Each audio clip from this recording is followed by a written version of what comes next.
The call came suddenly, and Lao Tie's nap was only half. The phone rang. Lao Tie's home doesn't have many calls, most of which are international long-distance calls, so they are extremely precious. Lao Tie got off the bed, picked up the phone, and continued the hello several times, but there was no sound on the phone at all. Lao Tie glanced at Yu Jizao, and Yu Jizao was also looking at him. Yu Jizao closed the German textbook in her hand, leaned forward, and asked, "Who is it?" Lao Tie said loudly into the phone, "Who?"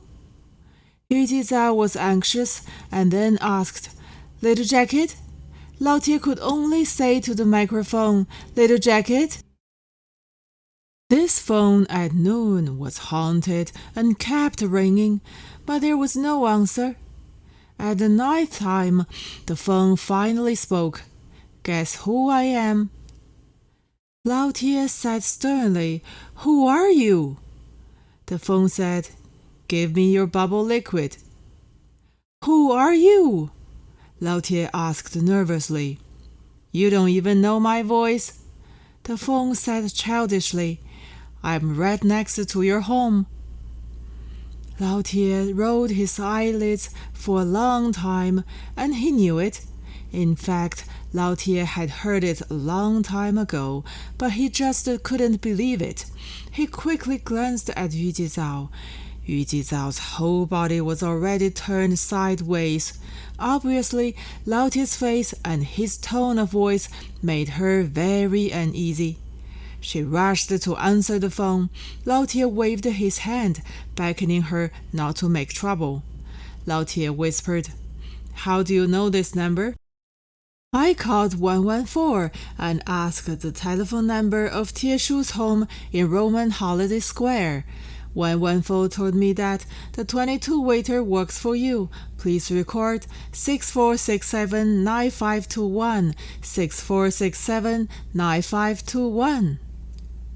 This child is clever, very smart. Lao Tie deliberately lowered his face and said, "What do you want to do?" "I ran out of bubble liquid. You gave me yours." "You won't let me into your home." "You pass it to me from the door." Lao Tie said seriously, "That won't work." "Then I pick it up at your home, okay?"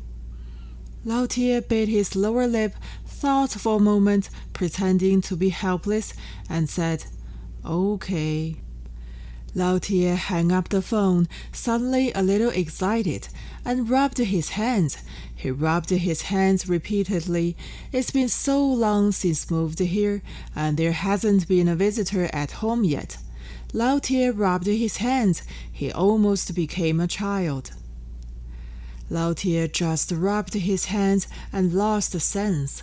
Standing next to the tea table, his face was full of glamour, and the more he chewed, the tastier it feels. He said in his heart, "This child is interesting." Lao Tie didn't notice how cold Yu Jizao's eyes were. Lao Tie looked up and saw Yu Jizao from a distance. Her eyes were cold and angry. "Your old problem comes again," Yu Jizao said.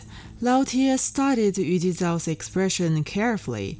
He understood it, and he understood it by listening. "The old problems," she said, to refer to Lao Tie's youth. At that time, Lao Tie had an extramarital affair, and the two people had trouble for a long time. "Where are you thinking?